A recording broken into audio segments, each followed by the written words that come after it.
नमस्कार, आप सभी का धार्मिक कर्तव्य चैनल में स्वागत है। जैसा कि हम अपने चैनल के माध्यम से आपको हमेशा बताते आए हैं कि हमारा सनातन धर्म विज्ञान से बहुत आगे है। हमारे सनातन धर्म में बहुत सी ऐसी बातें बताई गई हैं जो विज्ञान अभी तक रिसर्च कर रहा है।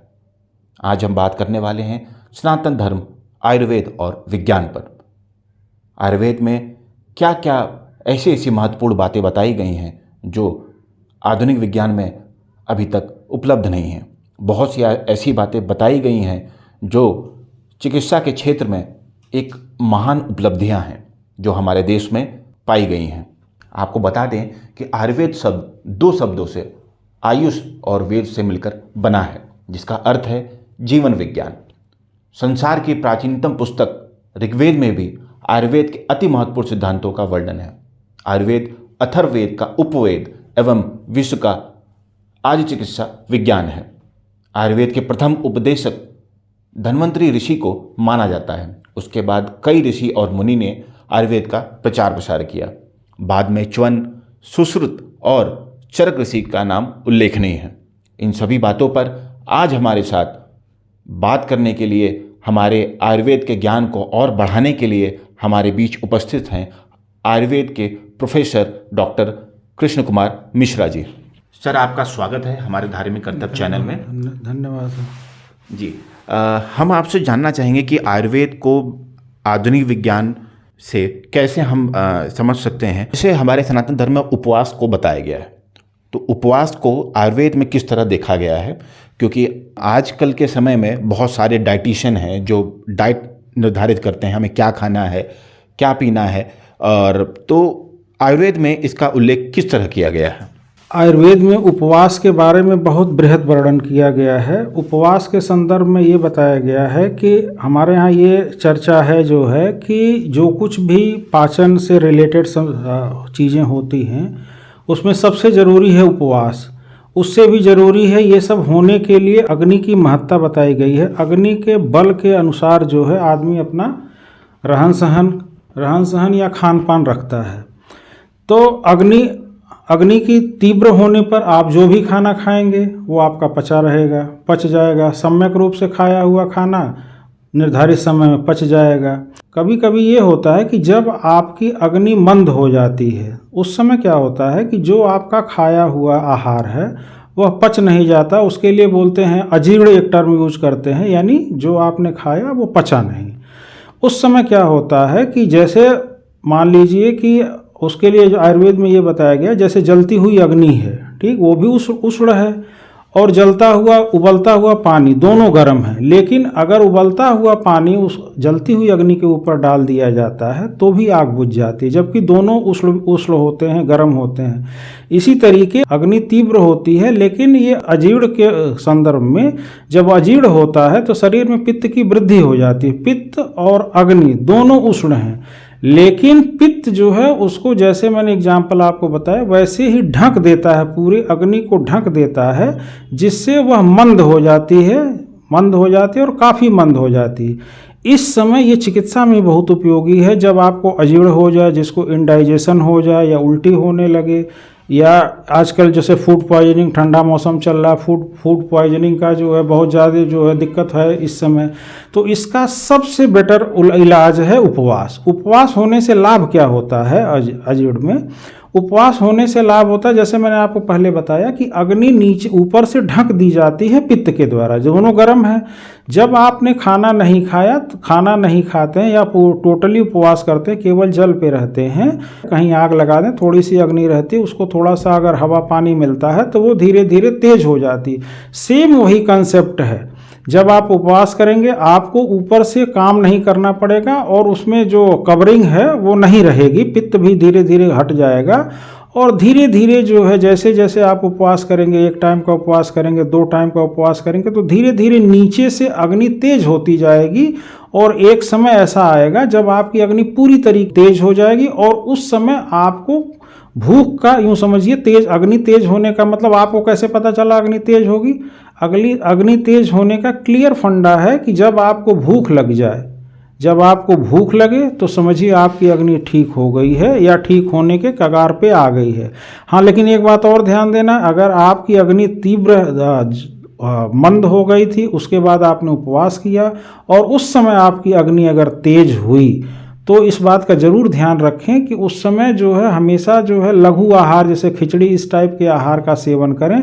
एकाएक गरिष्ठ भोजन जैसे खीर हुआ, पूड़ी हुआ, इस टाइप की चीज़ें तुरंत ही न सेवन करें, क्योंकि अग्नि उस समय जो है शुरुआती दौर में तेज हुई है और अग्नि उस समय कमज़ोर ही होती है, तो उस पर जो है ज़्यादा लोड नहीं देना चाहिए। आपको अल्प आहार करना चाहिए, खिचड़ी खाइए, सत्तू खाइए, इस टाइप की चीज़ें, हल्की चीज़ें लेंगे जो है अग्नि आपकी तीव्र हो जाएगी और धीरे धीरे ठीक हो जाएगी जो है। इसके अलावा उपवास जो है मानसिक उपवास की बात की गई है। मानसिक उपवास का मतलब जैसे आप बोलते हैं ना कि हमने मौन व्रत ले लिया, ये भी एक टाइप का उपवास है। मौन व्रत आपने ले लिया, ठीक है, किसी से बात नहीं कर रहे हैं, एक ही ये जो है मानसिक रूप से शांति देने के लिए आदमी जो है इस टाइप का मौन उपवास करता है जो है। खाने का उपवास है। अच्छा, आजकल जैसे आपने बताया कि डाइटिशियन का बहुत ज़्यादा जो है वो चल रहा है कि डाइटिशियन लोग जो है और क्या बोलते हैं बहुत सारे, तो उसमें सीधा फंडा है। जैसे होता क्या है कि जो भी आप खाते हैं उसकी जो एनर्जी, जैसे मॉडर्न की हम बात करें तो जो भी उसका ग्लूकोज बनता है उससे फैट बनता है, जितना आपकी ज़रूरत है उससे ज़्यादा अगर आप खा रहे हैं तो अंत में वो ग्लूकोज फैट में कन्वर्ट होकर आपके शरीर में इकट्ठा होगा। डाइटिशियन आजकल क्या कर रहे हैं कि आपका जो है आहार का कहेंगे सलाद खाइए, ठीक है, सलाद खाने से क्या होगा, जब सलाद में आपको ग्लूकोज तो मिलेगा नहीं, आपको मिनरल्स मिलेंगे, वाटर मिलेंगे, धीरे धीरे जो फैट जमा हुई है वो ब्रेक डाउन होकर आपके शरीर के जो रोज़मर्रा के काम है वो डिकम्पोज होकर ग्लूकोज में कन्वर्ट होगी और जो है डेली वेजेस के आप काम कर पाएंगे। लेकिन जैसे आयुर्वेद में ये बताया गया है, आयुर्वेद की जब हम बात करेंगे तो आयुर्वेद में बताया गया दो टाइप के, बहुत वैसे तो आहार के कई सारे वर्गीकरण हैं, लेकिन उपवास के संदर्भ में बताऊं दो टाइप का वर्गीकरण जो है वो नेचर के हिसाब से किया गया है कि गुरु आहार और लघु आहार। गुरु आहार का मतलब ये है जो जिनका पाचन देर में हो वो गुरु आहार, जिनका पाचन आसानी से हो जाओ लघु आहार। लघु आहार अगर आप वजन कम करना चाहते हैं, जो डाइटिशियन आजकल करा रहे हैं, अगर उसके विषय में करें तो आयुर्वेद के अनुसार आप ऐसे आहार का सेवन करें जो लघु हो। लघु का मतलब जो पचने में आसान है और जिनका पाचन होने के बाद ग्लूकोज की मात्रा शरीर में न बढ़े, ऐसे आहार में सबसे बेस्ट, जैसे बता लघु आहार में जो है मूंग की खिचड़ी बताई गई है, ये सबसे लघु आहार है। इसके अलावा जो है मक्के, आजकल जो है पॉपकॉर्न के नाम से जाना जाता है, जो पॉपकॉर्न है ये जो है लघु के साथ साथ ये रुक्ष भी है। इसमें सबसे बड़ी क्वालिटी है जो मक्का है, मक्के जो पॉपकॉर्न है ये लघु है, लघु के साथ साथ ये रुक्ष भी है। तो ये इसका सेवन करने से शरीर में लघुता तो आएगी, लघुता यानी हल्कापन तो महसूस होगा, उसके साथ साथ रुक्षता आएगी। रुक्षता का मतलब ये होगा जो शरीर में आपके फैट पहले से जमा, फैट का मतलब जो स्निग्धता जो जमा है उसको भी ये रिलीज करेगा। यानी एक तो ये लघु रहता है और दूसरी बात जो है कि ये रुक्ष होने के कारण जो आपके शरीर में फैट इकट्ठा है उसको भी जो है डिकम्पोज करेगा या उसका क्षरण करेगा। धीरे धीरे जो है लघुता के साथ रुक्षता बढ़ने से आपके शरीर में जो फैट की वृद्धि हुई है उसको भी ये कम करेगा।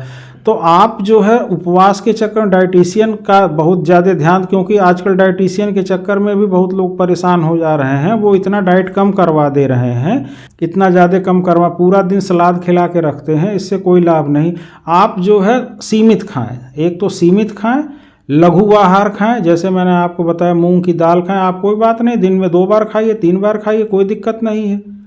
पानी वाला मूंग की दाल बनाइए खाइए, उससे भी लघुता आएगी जो है। इसके अलावा आप पॉपकॉर्न, जितना ही पॉपकॉर्न खाइए, मक्के की रोटी खाइए, कोई मक्का भी लघु है, रुच भी साथ में है, तो ये आपके शरीर का जो मोटापा उसका कर्षण भी करेगा। कर्षण का मतलब डिग्रेडेशन करेगा और इससे जो है लघुता अलग से आएगी, इससे ऑलरेडी आपका जो है वजन कम होगा। इस वजह से डाइटिशियन के उसमें जो है आजकल जूस पिला रहे हैं, सलाद खिला रहे हैं, इससे बेहतर है कि आप आयुर्वेद का पालन करें। रुक्षता बढ़ाने के लिए मक्का का सेवन करें, मूंग की दाल का सेवन करें, फल का सेवन करें और इसके अलावा सलाद का भी सेवन करें। आप खाते भी रहिए, आपका जो है एक्सरसाइज, जनरल एक्सरसाइज करें, टहलें घूमें, वैसे ही वजन कम हो जाएगा। जितनी भी बातें प्रोफेसर साहब ने बताई, इन 2 बातों में आपने, अगर आप सबने गौर किया होगा, या नहीं गौर किया तो मैं आप सभी का ध्यान आकर्षित कराना चाहता हूं। दो बातें इन्होंने बताई कि जब भी हम भोजन करते हैं तो हमारे अंदर अग्नि बनती है, तो इसीलिए कहा जाता है कि खाना खाने के तुरंत बाद हमें पानी नहीं पीना चाहिए, आधे घंटे बाद या कुछ समय बाद ही हमें पानी पीना चाहिए, पहली बात।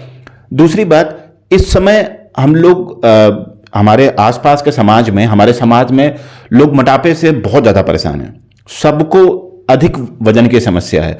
इस अधिक वजन को कम करने के लिए और अपने आप को फिट रखने के लिए लोग डाइटिशियन का सहारा लेते हैं, बहुत सारे लोग जिम जाते हैं। और पिछले कुछ समय से बहुत सारे न्यूज़ आए कि जिम में कसरत करते समय बहुत सारे लोगों को हार्ट अटैक आ गया। तो इन सभी चीज़ों से बचने के लिए हमारे पास सबसे सरल मार्ग है आयुर्वेद। अगर आपको भोजन करना है और आप ये देखिए कि बिना डाइट के आपको सिर्फ खिचड़ी खानी, मूंग की खिचड़ी खानी है, मूंग की खिचड़ी खानी है, आप दिन में 3 बार खाइए। आप अगर दिन में 3 बार खाते हैं या 4 बार खाते हैं कोई दिक्कत नहीं है, क्योंकि बाकी अगर आप डाइटिशियन को देखेंगे या आप डॉक्टर को दिखाएंगे तो वो कहेगा कि आप अपनी डाइट कम कर दीजिए। मगर आयुर्वेद में ये सीधा आपसे, आयुर्वेद में ऐसा कहा गया है कि आपको लघु आहार खाना है, खिचड़ी खाइए आप, तो आपका वजन जो है वो धीमे धीमे कम हो जाएगा। आपको सुबह मॉर्निंग वॉक करिए, रात में खाना खाने के बाद आप थोड़ा सा भी अगर आप वॉक करते हैं या फिर कुछ ऐसे योगासन हैं जो आप करते हैं तो आपका जो पाचन क्रिया है वो बहुत सही हो जाएगी। आप ये समझ सकते हैं कि हमारा आयुर्वेद विज्ञान से कितना आगे है। हमारे सनातन धर्म में अगर उपवास को भी कहा गया है तो हफ्ते में आप ये देखिए कि हमारे ज्योतिष में भी 7 दिनों को 7 ग्रहों में बांट दिया गया है कि आप किसी भी ग्रह को मानते हुए आप उपवास रख सकते हैं। आप सोमवार का उपवास रख सकते हैं, मंगलवार का उपवास रख सकते हैं। ये उपवास रखने का कारण ये है कि हमारा जो डाइजेशन सिस्टम है, जो हमारी पाचन क्रिया है, वह सुचारू रूप से चल सके, इसलिए हमारे धर्म में उपवास को बताया गया है। आयुर्वेद में भी उपवास के लिए जो भी चीजें बताई गई हैं वो अभी आपने प्रोफेसर साहब से सुना। हमारे सनातन धर्म में सूरज, चंद्रमा, इन दोनों लोग का पूजन का विधान बताया गया है। हमें, आपने बहुत सारे न्यूज़ चैनलों पे या फिर बहुत सारे धार्मिक पुस्तकों में आपने ये पढ़ा होगा और टीवी पे आपने ये देखा भी होगा कि सुबह सूर्य को जल देने के लिए कहा जाता है। उसका क्या वैज्ञानिक कारण है यह आप सभी जानते होंगे, नहीं जानते हैं तो हम अपने इस धार्मिक कर्तव्य चैनल में विधि को बता चुके हैं। इसका क्या कारण है, इसका क्या वैज्ञानिक कारण है और क्या आध्यात्मिक कारण है, इन दोनों कारणों पे हम आप पहले ही वीडियो बना चुके हैं। इसका लिंक हम आपको डिस्क्रिप्शन में दे देंगे। हमारे सनातन धर्म में चंद्रमा को भी महत्ता दी गई है। चंद्रदेव को हमारे सनातन धर्म में, जैसे आप जानते हैं, करवा चौथ के टाइम पे औरतें पूजती हैं। पूर्णिमा के दिन चंद्रमा जी को पूजा जाता है। आयुर्वेद में सूर्य और चंद्रमा की क्या महत्ता है और उनको किस रूप में देखा जाता है, इन सभी के बारे में विस्तार पूर्वक जानने के लिए हम प्रोफेसर जी से पूछते हैं। जी सर, बताइए आयुर्वेद में किस तरह सूर्य और चंद्रमा को देखा गया है? हमारे आयुर्वेद में जो है सूर्य और चंद्रमा और पृथ्वी, इन तीनों की गति से रिलेटेड ही सारा कुछ जो है निर्भर है। ये जितनी ऋतुएं हैं, जो आज मौसम ठंडी का चल रहा है, आयुर्वेद में ये बताया गया है कि ये सूरज, चंद्रमा और पृथ्वी, इन तीनों की जो गति होती है, इन्हीं की गति को केंद्र मानकर, और साथ में वायु भी, इनकी गति को केंद्र मानकर जो है नेचर का डिवाइडेशन किया गया है, जिनको ऋतु बोलते हैं। आयुर्वेद में ऋतुचर्या की बात की गई है। तो इनकी गति और इनके तेज, तो सूर्य और चंद्रमा की गति से के अनुसार ही जो है पूरा नेचर और हमारा शरीर, ये दोनों बने हुए हैं। अच्छा, इन्हीं के जो कार्य हैं उन्हीं से रिलेटेड हमारे शरीर में भी कुछ कार्य हैं, जैसे दोष हैं, उनके कार्य भी इन्हीं जो है सूर्य, चंद्रमा और वायु से ही मिले हुए हैं, या यूं समझे इन्हीं के सधर्मी कार्य हमारे शरीर में होते हैं। और इसके अलावा जो सूर्य, चंद्रमा और वायु का कार्य नेचर में है, इन्हीं की गति के अनुसार जो है ही 2 प्रकार के अयन बताए गए हैं, उत्तरायण और दक्षिणायन। उत्तरायण में 3 ऋतुएं हैं, शिशिर, वसंत और ग्रीष्म। इसके अलावा दक्षिणायन में वर्षा, शरद और हेमंत। इस टाइप से 6 ऋतुएं बताई गई हैं। और इसमें सूर्य के तेज के अनुसार एक श्लोक बहुत बढ़िया आएगा, विसर्गा दान विक्षेप सोम सूर्य अनिलस्त था। तो ये 3 कार्य बताए गए हैं, विसर्ग, विक्षेप और आदान। विसर्ग का अर्थ है किसी भी चीज़ को यानी उष्मा को जो है डिस्पर्स करना। विसर्ग का यूँ समझिए सामान्य अर्थ में अपनी चीज़ों को फैलाना। और आदान का अर्थ है ग्रहण करना, एक्युमुलेशन। और इसके अलावा विसर्ग, आदान और विक्षेप, विक्षेप का अर्थ है जो है इन दोनों को साथ लेके जो वायु का कार्य है और शरीर में वात का कार्य है, इन दोनों के कार्य समान है। जैसे नेचर में वायु का कार्य है। वायु का अर्थ ये है अगर तेज सूर्य में गर्मी है तो ये गर्म हवा देती है, अगर इस समय अगर सर्दी है तो यही वायु जो है आपको जो है ठंडी हवा देती है। ये अंतर इसी तरीके शरीर में भी जो है वात का है कि अगर वो पित्त के साथ रहेगा तो उष्णता का वो आभास कराएगा, अगर कफ के साथ रहेगा तो शीतलता का आभास कराएगा। तो मैं आपको बताना चाह रहा था कि इन्हीं सूर्य और चंद्रमा की गति के अनुसार में ही जो है हमारे यहाँ सभी ऋतुओं का डिवाइड किया गया है। इसी के अनुसार आहार का वर्णन किया गया है। इसी के अनुसार किस ऋतु में कौन सी चिकित्सा करनी चाहिए ये भी वर्णन किया गया है। हमारे यहाँ पंचकर्म का बहुत महत्व है। बसंत में जैसे बमन की बात की गई है कि बमन कर्म अगर कराना हो तो बसंत ऋतु में कराएं। वर्षा ऋतु में जैसे बताया गया त्रिदोष का प्रकोप हो जाता है, यानी सारे दोष जो है वर्षा ऋतु में बढ़ जाते हैं, जिससे रोग होने की संभावना सबसे ज़्यादा बढ़ी रहती है इस समय जो है। और सबके आयुर्वेद में सभी ऋतुओं के अलग अलग आहार बताए गए हैं। सबके उस समय विहार कैसे किया यानी कैसे रहा जाए, इसके आहार के अलावा किस चीज़ का सेवन किया जाए, कब सोया जाए, कब न सोया जाए, कब जगा जाए, ये सारी बातें जो है ये सूर्य चंद्रमा की गति के अनुसार ही 6 ऋतुएं बताई गई हैं। और इन ऋतुओं के सबके करेक्टर बताए गए कि इसमें हमको कैसे रहना चाहिए। इसके अलावा जब 2 ऋतुओं का मिलन होता है जिसको संधि कहते हैं, इस दरमियान हमको क्या लेना चाहिए, इस दरमियान हमको क्या नहीं लेना चाहिए, इसका भी जिक्र किया गया है।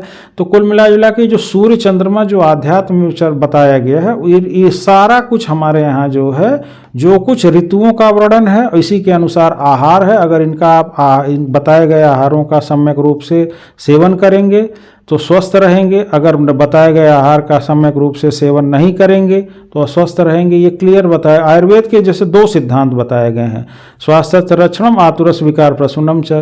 तो ये जो ऋतुचर्या का सिद्धांत बताया गया है यह आपको स्वस्थ रहने के लिए बताया गया है। अगर आप इसमें सबसे जो चर्चा की गई है ये बात बताई गई है कि सबसे पहले चिकित्सा से भी बेहतर पहले ये बताया गया कि आप स्वस्थ कैसे रहें। स्वस्थ रहने के लिए आपको जो है ऋतुचर्या का पालन करना चाहिए। इसके अलावा जो है सूर्य चंद्रमा की गति के अनुसार जो है से ही रिलेटेड जो है एक और बात सदवृत्त बताया गया है कि आपको सुबह कब उठना चाहिए, कब आपको खाना खाना चाहिए, आपको सुबह जो है नहाने के बाद कितने देर बाद खाना खाना चाहिए, खाने के बाद कितना देर टहलना चाहिए, क्या आपको पहनना चाहिए, कहाँ जाना चाहिए, कहाँ नहीं जाए, इन सभी बातों का वर्णन सदवृत्त में किया गया है। लेकिन सूर्य चंद्रमा का महत्व जैसे सनातन धर्म में है वैसे ही आयुर्वेद में भी है। क्योंकि इन्हीं के अनुसार ऋतु का डिवाइडेशन या क्लासिफिकेशन किया गया है और इसी के अनुसार जो है आहार और विहार बताए गए हैं। अगर इनका सेवन किया जाए तो जो है आयुर्वेद के जो प्रथम उद्देश्य है कि स्वास्थ्य की रक्षा कैसे की जाए जो है उसकी प्रतिपूर्ति हो जाएगी और आप स्वस्थ रहेंगे। प्रोफेसर साहब ने बताया कि ऋतुओं के हिसाब से आयुर्वेद में वर्णन है। जैसा हम सभी जानते हैं कि बरसात के मौसम में, वर्षा ऋतु में बहुत सारी बीमारियां पनपने लगती हैं, जैसे डेंगू, मलेरिया, टाइफाइड, ये सब चीज, ये बीमारियां हमारे देश में बहुत ज़्यादा पनपने लगती हैं। इसका कारण क्या है कि उस समय सूर्य का जो तेज होता है वह बहुत कम होता है। इसीलिए आप सभी को मैं बताना चाहूँगा कि सूर्य ग्रहण और चंद्र ग्रहण में क्यों कहा जाता है कि बाहर मत निकलिए, या क्यों कहा जाता है कि सूर्य की तरफ मत देखिए या चंद्रमा की तरफ मत देखिए। उसका बहुत बड़ा कारण यह है कि सूर्य का अगर तेज नहीं होगा तो जो भी बैक्टीरिया जो हमारे वायुमंडल में घूम रहे होंगे, हमारे आसपास में जो हवा में होंगे, वो एक्टिव हो जाते हैं। क्योंकि सूर्य की रोशनी में इतना तेज होता है कि वो सारे बैक्टीरिया को मार देता है। चंद्र ग्रहण में भी इस तरह की बातें कही गई हैं। इन सभी कारणों से आप सभी समझते होंगे कि हमारा सनातन धर्म विज्ञान से कितना आगे है। एक साधारण मनुष्य के तौर पर हमारे दिमाग में यह क्वेश्चन बार बार आता है कि आखिर ऐसा क्या कारण है कि हमारा आपका शरीर या हमारे आसपास में जितने लोग हैं उनका शरीर भिन्न क्यों है। कोई गोरा है, कोई काला है, किसी की नाक लंबी है, किसी की नाक छोटी है। ऐसा क्या कारण है कि हम सभी का शरीर भिन्न होता है? एक ही परिवार में अगर देखा जाए तो भाई भाई का भी चेहरा नहीं मिलता है। जुड़वा अगर होते हैं तो उनकी बात अलग है। आधुनिक विज्ञान में यह सब क्रोमोसोम या जीन्स के कारण ऐसा होता है, ऐसा बताया गया है। आयुर्वेद में इसको किस तरह उल्लेखित किया गया है, इसके बारे में हम प्रोफेसर जी से पूछते हैं। जी, तो आयुर्वेद में किस तरह इसका उल्लेख है? जो भी हमारा शरीर की जो बनावट है, शरीर की जो रचना है, उसको आयुर्वेद में किस तरह बताया गया है? यहाँ जो है एक अलग से एक टॉपिक है हमारे जो है आयुर्वेद में, इसको बोलते हैं प्रकृति। प्रकृति के उत्पत्ति के संदर्भ में बताया गया है कि जब गर्भ का निर्माण होता है तो माता पिता के जो शुक्र और वो शोणित जब यानी ओवम और स्पर्म का जब मेल होता है, जब फर्टिलाइजेशन होता है, उस समय ये बताया गया है जिन दोषों की शरीर में अधिकता रहती है उसी के अनुसार प्रकृति बनती है। ये तो बनती है। इसके अलावा ये बताया गया है इन सबों को जब प्रकृति का निर्माण होता है, इसके संदर्भ में ये बताया गया है कि ये बदलती नहीं है। ये जो बन जाती है ये शुरू से जन्म से लेकर मृत्यु पर्यंत बनी रहती है। यानी जिन दोषों के आधार पर निर्माण होता है उसके अनुसार ही जन्म से लेकर मृत्यु तक बनी रहती है। लेकिन इसके अलावा कुछ और भी चीज़ें हैं जो इसको जिनका प्रभाव जो है इनके ऊपर पड़ता है। जैसे माता के आहार विहार की बात की जाती है। शुरू में जैसे महाभारत में बताया गया है, आपने सबने सुना होगा कि महाभारत में बताया गया है कि अर्जुन के पुत्र जो है उन्होंने जो चक्रव्यूह तोड़ने की जो है गर्भ में थे, तभी उन्होंने सुन लिया। तो ये जो चीज़ें बताई गई हैं ये एक तरीके से जैसे प्रकृति बदलती नहीं है लेकिन कुछ चीज़ें इफेक्ट करती हैं। जैसे अब मैं बताऊं आपको, जैसे बताया हमारे यहाँ आयुर्वेद में बताया गया कि जैसे इफेक्ट किसका पड़ता है। जैसे पहली बात बताई गई मातुर आहार विहार, यानी माता क्या आहार ले रही है, हम इसकी चर्चा करेंगे। अगर माता सात्विक आहार ले रही है तो उसका पूरा इफेक्ट जो है बच्चे के ऊपर पड़ेगा। इवन पूरा एक चैप्टर आयुर्वेद में बताया गया है कि माता अगर ये चीज़ें करें तो इसके अनुसार बच्चा कैसा उत्पन्न होगा या उसके कैरेक्टर में क्या क्या डिफरेंस आएंगे। इसका पूरा एक चैप्टर है जो है, उसकी चर्चा नहीं करूँगा, सामान्य बात बताऊँगा आपको कि जैसे माता अगर सात्विक आहार ले रही है तो बच्चे में इसका इफेक्ट सात्विक की तरफ जाएगा। इसी तरीके बताया गया है, बुजुर्गों में बताया गया है या आपने बचपन में सुना होगा कि जो गर्भवती महिलाएं होती हैं उनको बताया गया कि रामायण पढ़ना चाहिए। जो है महाभारत की बात नहीं की जाती थी क्योंकि महाभारत में युद्ध की चर्चा ज़्यादा है, इस वजह से जो है ऐसे महाभारत से दूर रखा जाता था। तो रामायण हुआ, गीता हुआ या धार्मिक पुस्तक जो भी है इसका श्रवण करने के यानी सुनने के लिए या पढ़ने के लिए बात की जाती है। तो इसका इफेक्ट सीधे सीधे बच्चे पे पड़ता है। माँ का पिछले जो गर्भ धारण से लेके बच्चे के जन्म होने तक जो 9 महीने का टाइम रहता है, माँ जो आहार करती है और साथ में जो बिहार का अर्थ ये होता है उसका एक्स्ट्रा एक्टिविटी, तो जो भी बिहार करती है उसका भी इफेक्ट बच्चे के ऊपर पड़ता है। ठीक, तो इस टाइप से बहुत मातुर आहार विहार है। फिर उसके बाद प्रकृति से को और भी सब कुछ बनने के बाद जो आपने बताया कि एक आदमी दूसरे से डिफरेंस कैसे है, तो आयुर्वेदी प्रकृति में एक बात बताई गई है, एक टर्म यूज किया गया प्रत्यात्मनीयता, यानी प्रत्येक व्यक्ति की अलग अलग, प्रत्येक व्यक्ति दूसरे से अलग है। सारे कैरेक्टर भले मिल जाएं, दोष भले एक ही हों, पंचमहाभूत से सारा शरीर सबका बना हुआ, लेकिन एक टर्म बताया गया प्रत्यात्मनीयता। प्रत्यात्मनीयता का सीधा सीधा अर्थ ये है कि एक व्यक्ति दूसरे से 100% भिन्न ही होगा। हर व्यक्ति की अलग अलग पर्सनालिटी होती है, ये प्रत्यात्मनीयता के ही कारण होता है। बताया जो प्रकृति का निर्माण होता है यानी जो उस समय बन गया गर्भ में वही मृत्यु पर्यंत बनता है। इसको केवल नेचर आ जाने पर, नेचर इन द सेंस प्रभाव जिनका पड़ जाता है उसका थोड़ा मोड़ा जो है असर इसके ऊपर पड़ता है। हाँ, ज़्यादा इफेक्ट पड़ता है गर्भावस्था में। गर्भावस्था में माता के जो लक्षण हैं उसके अनुसार बच्चे पे बढ़िया इफेक्ट पड़ता है, लेकिन जन्म लेने के बाद जो जिसकी जैसी प्रकृति होती है वो वैसा ही रहता है। और प्रत्यात्मनीयता जो कैरेक्टर बताया गया है, यह प्रत्येक व्यक्ति एक दूसरे से भिन्न है। इसका अर्थ यही समझिए आप कि हर व्यक्ति दूसरे से अलग है। ये बात साफ साफ आयुर्वेद में बताई गई है। और मॉडर्न में जैसे जीन्स की बात की गई, क्रोमोसोम की बात की गई है, इसी तरीके आयुर्वेद में भी बात की गई, लेकिन उतना बृहद बात नहीं की। बीज भाग की बात की गई, बीज भाग अवयव की बात की गई है। जैसे पुरुष बीज और स्त्री बीज की बात की गई है, उसी तरीके उसके और छोटे पार्ट की बात की गई है। बीज भाग की बात की गई है, उससे भी छोटा माइन्यूट पार्ट बीज भाग अवयव की बात की गई है। यानी ये तब की बात है, ये सारे अवयव जब शुक्र और शोणित ये दोनों आपस में मिलके गर्भ का निर्माण कर जाएंगे तो जो कंडीशन उस समय रहती है वही मृत्यु पर्यंत रहती है। और हर व्यक्ति का बीज भाग अवयव, जो आज जीन्स की बात की गई है वह बात वहाँ भी बताई गई है, और दोनों एक दूसरे से भिन्न रहते हैं और इसका प्रभाव प्रत्येक व्यक्ति पे अलग अलग पड़ता है। हर व्यक्ति जो माता से गर्भ धारण के समय जो उसको मिला वही ताउम्र उसके साथ बना रहता है। और हर व्यक्ति प्रत्यात्मनीयता के कैरेक्टर के कारण हर व्यक्ति एक दूसरे से अलग हो जाता है, अलग रहता ही है। उसके चाहे शारीरिक बनावट की हम बात करें, चाहे मानसिक स्टेटस की बात करें या सोशल स्टेटस की बात करें, हर व्यक्ति एक दूसरे से अलग होता ही है। जैसा प्रोफेसर साहब ने बताया कि गर्भ के बारे में, मैं आप सभी को बता दूं कि जैसा आधुनिक विज्ञान में ये कहा जाता है कि 3 महीने में बच्चे का जो अंग है बन जाता है, ये बनने लगता है। आप सभी को ये बताना चाहूँगा कि शिव महापुराण के, भोलेनाथ के बारे में जो शिव पुराण में सब कुछ बताया गया है, शिव महापुराण के 2 खंड के उमा संहिता के 22वां अध्याय में यह सब कुछ बताया गया है कि बच्चे का अंग कैसे बनता है और 3 महीने में जो बच्चे का अंग है वो कितना बन जाता है, अंगुलियां बन जाती हैं। इन सभी के बारे में शिव महापुराण के 2 खंड के उमा संहिता के 22वां अध्याय में यह सारी बातें बताई गई हैं। आपने अभी सुना और आप जानते होंगे कि महाभारत में अर्जुन के पुत्र थे अभिमन्यु गर्भ के दौरान ही चक्रव्यूह को भेदने का जो मार्ग है वह सुन लिए थे। चक्रव्यूह के भेदने का अर्थात अंदर जाने का मार्ग उन्होंने सुन लिया था, मगर बाहर आने का मार्ग वो नहीं सुन पाए थे। इस कारण वहां पे जो भी राजनीति थी उसके वो शिकार हो गए थे।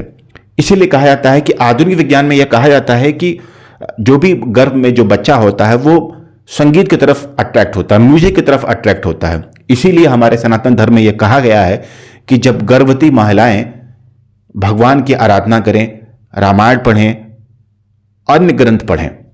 हमारे ज्योतिष शास्त्र में 27 तरह के नक्षत्र बताए गए हैं। इन नक्षत्रों का अलग ही महत्व है। उदाहरण के तौर पर हम आपको बता दें कि हमारे हिंदू धर्म में अगर कोई संतान मूल नक्षत्र में पैदा होता है तो उसके लिए पूजा करानी पड़ती है, उसके लिए कुछ परहेज करना पड़ता है। ऐसी बहुत सारी बातें बताई गई हैं। हम ज्योतिष के अगले वीडियो में आपको इन सारी बातों से अवगत कराएंगे। अभी हम प्रोफेसर साहब से ये जानना चाहेंगे कि इन नक्षत्रों का आयुर्वेद में क्या उपयोग है, आयुर्वेद में किस तरह से नक्षत्रों को बताया गया है, इसके बारे में हम प्रोफेसर जी से जानना चाहेंगे। जी बताएं। नक्षत्र से रिलेटेड जो आयुर्वेद में चर्चा है उसमें सबसे पहले चर्चा औषधियों से रिलेटेड है कि किस नक्षत्र में जो है औषधियों का ग्रहण किया जाता है। औषधि का कलेक्शन यूँ समझिए, ग्रहण का इन द सेंस कि कलेक्शन, जैसे कब जो है जड़ का करना चाहिए, कब पत्ते का करना चाहिए, कब फल का करना चाहिए, कब फूल का करना चाहिए, कब छाल का करना चाहिए। ये सब कुछ जो है ऋतु के अनुसार और नक्षत्र के अनुसार किया जाता है। इसके अलावा जो है एक बहुत पुरानी पद्धति हमारे यहाँ है बच्चों में स्वर्ण की जो है, जो उसके बारे में जो है बहुत पहले से चल रहा था, लेकिन इधर उसमें कुछ तेज़ी आई है जो है जब से उत्तर प्रदेश सरकार और केंद्र में जो है बीजेपी की सरकार आई है, नया आयुष मंत्रालय बना है। उसमें आयुर्वेद को, आयुष को बहुत जोर दिया गया है। नया मंत्रालय अलग से बना, अलग से मंत्री बनाए गए, अलग से फंड का वो किया गया। तो इसमें जो है जो पूर्वांचल का पूरा क्षेत्र है वहाँ जो है इंसेफ्लाइटिस बच्चों में बहुत तेज़ हुआ करता था। जो है आज के 10 साल 15 साल पहले तो बहुत बुरी स्थिति थी, थोड़ा धीरे धीरे उसमें सुधार हुआ। बाद में जो है आयुष मंत्रालय और उत्तर प्रदेश सरकार और हमारा विभाग आपस में मिलकर, आयुर्वेद विभाग मिल के जो पहले से पूर्ण में वर्णित जो है स्वर्ण की चर्चा पहले हमारे आचार्यों ने की थी, जो है कि बच्चों में स्वर्ण जो है कराया जाए, जिससे बच्चों में इम्यूनिटी बढ़िया होती है, अच्छी होती है। तो ये भारत सरकार और उत्तर प्रदेश सरकार और साथ में हमारा आयुष विभाग जो है मिलके, ये तीनों मिलके जो पूर्वांचल का बेल्ट है वहाँ जो है, अच्छा मैं जो नक्षत्र की बात हो रही थी जो है उसमें मैं बताऊं, इसकी खास बात ये है कि एक पुष्य नक्षत्र होता है, पुष्य नक्षत्र में ही जो है षोडप्राशन का विधान हमारे संहिताओं में बताया गया है। तो पुष्य नक्षत्र में जो है पूरा कैंप लगा के गांव-गांव, शहर पूर्वांचल में जो है बच्चों को जो है षोडप्राशन कराया गया पुष्य नक्षत्र में, और इसका बहुत ही ट्रिमेंडस लाभ मिला। मॉडर्न पैथी तो अपना कार्य का काम कर ही रही थी, लेकिन षोडप्राशन से जो छोटे बच्चे थे, बहुत सारे बच्चे जो है इंसेफ्लाइटिस होने से बचे, और आज जो है इंसेफ्लाइटिस ख़त्म होने के कगार पे पूर्वांचल, जो कि बहुत भयावह, हर साल कम से कम 4 से 5 हज़ार बच्चे एक्सपायर कर दिया करते थे एक सीजन में, वो आज नगण्य हो गया है। इसमें बहुत बड़ा योगदान जो है षोडप्राशन का है।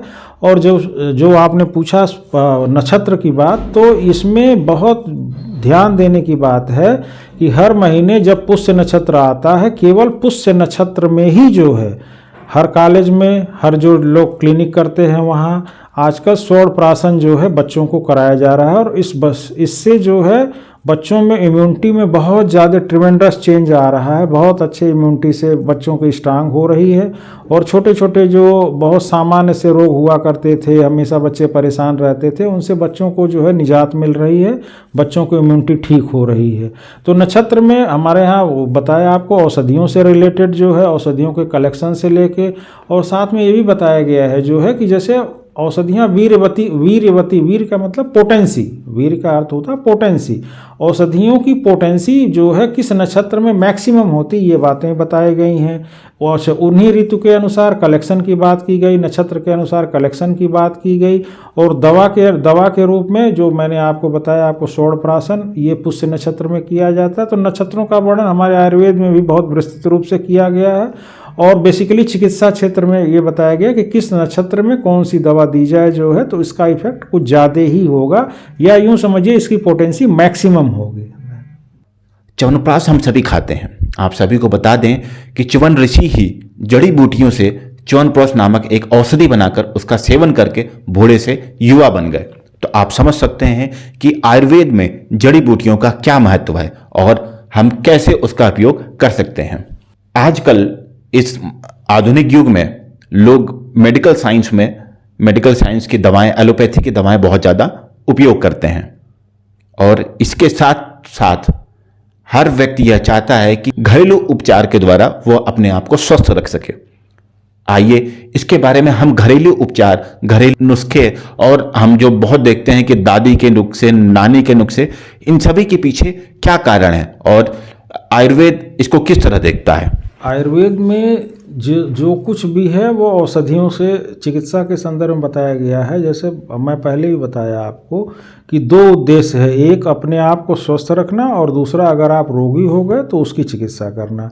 तो स्वस्थ रखने के लिए जितने भी आहार या यूँ समझिए आहार को हमारे यहाँ महाभैषज कहा गया है, यानी सभी औषधियों से ऊपर है आहार। तो आहार, पहले तो आहार आप स्वस्थ रखें, या स्वस्थ का मतलब हमारे यहाँ बताया गया आहार के 6 रस होते हैं। तो 6 रस युक्त आहार का ग्रहण करें, यानी उसमें मीठा भी रहे, खट्टा भी रहे, तीखा भी रहे, कड़वा भी रहे, सभी रसों का सेवन करें, तो ये पूर्ण आहार कहा जाता है। षड्रस युक्त आहार करिए तो ये महाऔषध के तरीके काम करेगा। अगर आप बढ़िया आहार करेंगे तो वैसे भी आपको जो है रोग नहीं होगा, लेकिन अगर आपको या किसी कारण से अगर आपको रोग हो गया, ठीक, आजकल जैसे सर्दी का मौसम चल रहा है, इस समय जो है खूब कड़ाके की ठंड पड़ रही है, तो इस समय क्या होता है कि जैसे ऋतु के अनुसार और वय के अनुसार, ऋतु में इस समय कफ की वृद्धि सब में हो गई है ऋतु के अनुसार, और वय के अनुसार बताया गया बच्चों में जैसे कफ की वृद्धि रहती है, जो बच्चे होते हैं वय यानी उम्र के अनुसार बच्चों में सामान्यतः कफ की वृद्धि इस समय हुई ही रहती है। तो उसके लिए जो है सामान्य रूप से जो है कफ की वृद्धि, जैसे अगर आप बच्चा है तो सबसे बेटर है अजवाइन का रस, अजवाइन का पानी जो है गर्म करके काढ़ा बना के अजवाइन का दे दीजिए। अगर बड़ा है तो भी अजवाइन का पानी पी सकता है। तो इससे क्या कफ का क्षरण हो जाएगा, अजवाइन से कफ का क्षरण हो जाएगा और आपको जो है वो सर्दी जुकाम से निवृत्ति मिल जाएगी। इसके अलावा हमारे घर में जो है अदरक सबके घर में इस समय यूज होता है। आप अदरक का कंटिन्यूअस सेवन करें, काली मिर्च का सेवन करें। इसके अलावा जो है उष्ण जल का हमेशा सेवन करें। इससे इन सब चीज़ों से ये सारे जो कफवर्धक इस समय चीज़ें, जैसे इस समय जैसे केला है, केला का सेवन न करें जो कफ को बढ़ाएं। क्यों? इस समय शरीर में सबके कफ बढ़ा हुआ है, क्योंकि प्रकृति में कफ बढ़ा हुआ है। और बच्चों में वय के अनुसार यानी उम्र के अनुसार ही कफ उनमें हमेशा ही बढ़ा रहता है इस उम्र में, छोटे बच्चों में। तो ऐसे कफवर्धक आहार जैसे आइसक्रीम न खाएं, ठंडा या बासी खाना न खाएं, जो भी खाएं जो है गर्म खाएं। इसके अलावा नुस्खे की बात मैं करूं तो सर्दी जुकाम में सबसे बेहतर जो है आप जो है काली मिर्च और अदरक इन दोनों का सेवन करें। साथ में इलायची का अगर सेवन करते हैं तो भी अच्छा है जो है। इससे कफ का क्षरण होगा और जब कफ निःसरित हो जाए, शरीर से निकल जाएगा, तो आपको कफ से आराम होगा। इसके अलावा जैसे बहुत ज़्यादा आजकल कोविड का भी है, तो आप बेहतर है तुलसी पत्र का जो है सेवन करें। गिलोय मिल रही है, गिलोय कच्ची गिलोय अगर आपको मिले तो उसका सेवन करें। सेवन इन द सेंस बहुत कड़वी होती है जो है, तो वैसे तो नहीं कर पाएंगे आप, लेकिन इसका काढ़ा बना के इसमें मधु मिला के या गुड़ मिला के या शक्कर मिला के, जैसा आपको पसंद आए स्वाद अनुसार, ये मिला के इनका सेवन करें तो इसमें जैसे कोविड से भी बहुत आराम मिलेगा। और ये ज्वर का नाशक है और जो है अमृता इसका नाम बताया गया, यानी अमृत के समान जो है लाभकारी है। और इस समय गर्म यानी कुल मिला जुला के उष्ण चीज़ों का अगर आप सेवन करेंगे तो कफ का क्षरण होगा, और जिससे कफ जो है आपके ऊपर इफेक्ट नहीं करेगा, चाहे गर्म पानी पीना हो चाहे गर्म आहार लेना हो, इनसे जो है आपको लाभ मिलेगा। और उष्ण चीज़ों जो आपके किचन में है, जैसे मसाले हैं, तो मसालों की प्रकृति मैक्सिमम की उष्ण ही होती है। तो इस समय अगर मसालेदार जो है आप थोड़ा ज़्यादा भी मसाला खा लेते हैं तो कोई प्रॉब्लम नहीं है जो है। इस समय मसाले अगर तेज़ हो जाते हैं तो भी वो आपको नुकसान कम फ़ायदा ज़्यादा करेंगे। क्यों? क्योंकि जो है कफ का ये क्षरण करेंगे, सारे कफ का क्षरण करेंगे तो आप स्वस्थ रहेंगे जो है। इस समय सामान्य बात यह है कि नेचर में, प्रकृति में भी कफ की वृद्धि है, तो इसके अनुसार कफ के विरुद्ध जो है उष्ण चीज़ें या कटु तिक्त कषाय जिनमें रस हो, इन चीज़ों का अगर आप सेवन करेंगे तो ये चीज़ें कफ विरोधी होने के कारण ये कफ को हटाएंगी शरीर से या कफ का क्षरण करेंगे, और आपको अगर कोई छोटा मोटा दिक्कत हो तो उससे आराम भी होगा। साथ में गर्म उष्ण जल का जरूर सेवन करें इस समय। आप सभी ने जाना कि सनातन धर्म, आयुर्वेद और विज्ञान, हमारा सनातन धर्म विज्ञान से कितना आगे है यह हम आपको पहले भी बताते हैं। आयुर्वेद में आपने देखा कि प्रोफेसर साहब ने बताया आपको किस ऋतु में किस तरह का भोजन करना चाहिए, किस ऋतु में बीमारियां बहुत ज़्यादा बढ़ जाती हैं। सूर्य के उत्तरायण और दक्षिणायन के बारे में प्रोफेसर साहब ने बताया। 14 जनवरी को हमारे यहाँ मकर संक्रांति होती है, जिसपे सूर्य मकर राशि में जाता है। यह सारी बातें हमारे सनातन धर्म में बताई गई हैं और आयुर्वेद में भी इसका जिक्र किया गया है। आप सभी को एक बार फिर से याद दिलाना चाहूंगा कि महाभारत में भीष्म पितामह ने यह कहा था कि जब सूर्य उत्तरायण होंगे तब वह अपना प्राण त्यागेंगे।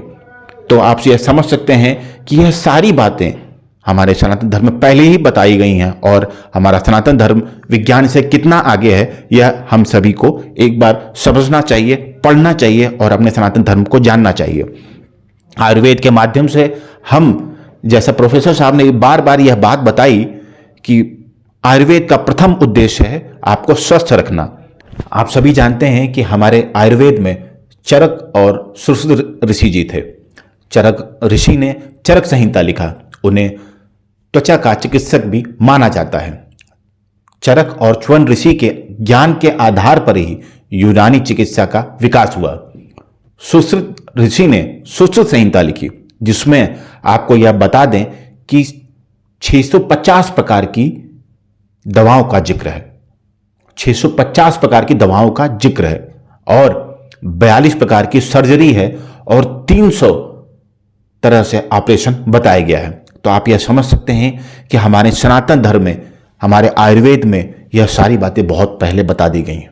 650 दवाइयां, कहने का तात्पर्य यह है कि 650 बीमारियों का निदान पहले ही बताया जा चुका है आयुर्वेद में। तो हम आपसे यही निवेदन करेंगे कि हमारे सनातन धर्म को जानिए, पढ़िए और समझिए